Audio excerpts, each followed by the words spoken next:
system. So what is your suggestion and the way forward for collection societies in terms of the framework, regulatory issues and all that as an entertainer? Unfortunately, as a musician, your revenue streams are primarily your performances, endorsements, and we virtually make little or nothing off CD sales, so we don't really make that much money off royalties.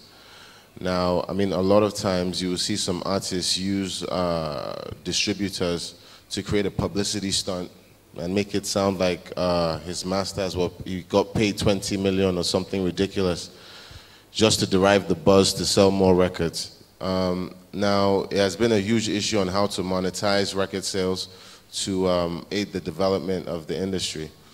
And I think part of where it has to come from is that it has to come from the top level. Policies have to be created to protect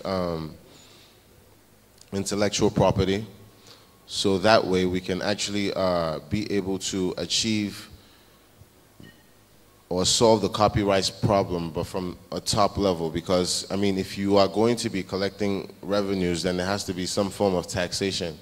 And if some form of taxation has to be imposed on people buying music, then the government definitely has to get involved. Now, there also has to be a tracking system. There has to be a collection system.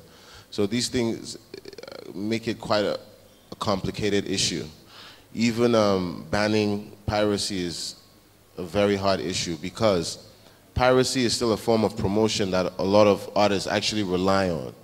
It's simple economics, it's demand and supply. If I release an album in Lagos today, and the demand for it is high in Abuja, and the marketer doesn't have enough funds to actually purchase, say, 1 million or 2 million CDs, he only has a limited supply. Now, he may not be able to get supply to Abuja on time, and then what happens is that a pirate in Abuja or somebody who has a printing machine is just going to print my CDs and sell it there. You understand?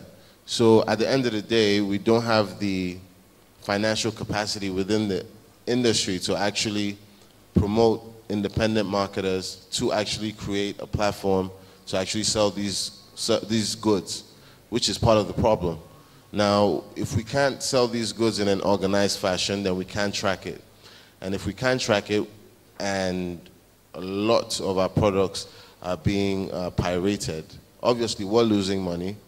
And then the opportunity to actually generate revenue, not just as artists, but I believe the government, if they were taxing entertainment products, would be able to generate a lot of revenue as well. So you see, the problem stems from different areas. But I think that in terms of offering a solution, I first of all think the musicians in Nigeria have to get their act together.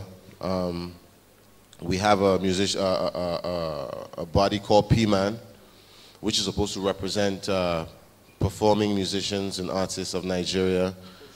COSUN, we have COSUN as well, but what you see is that we have all these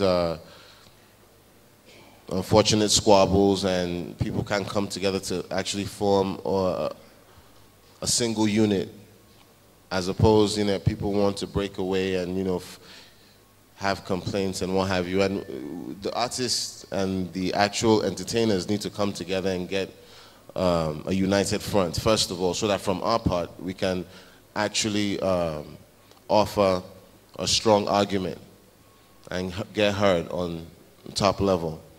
And I mean, I think up until we actually get the right policies that will actually facilitate the growth of the entertainment industry, I don't think we're going to get things like banks financing projects or what have you.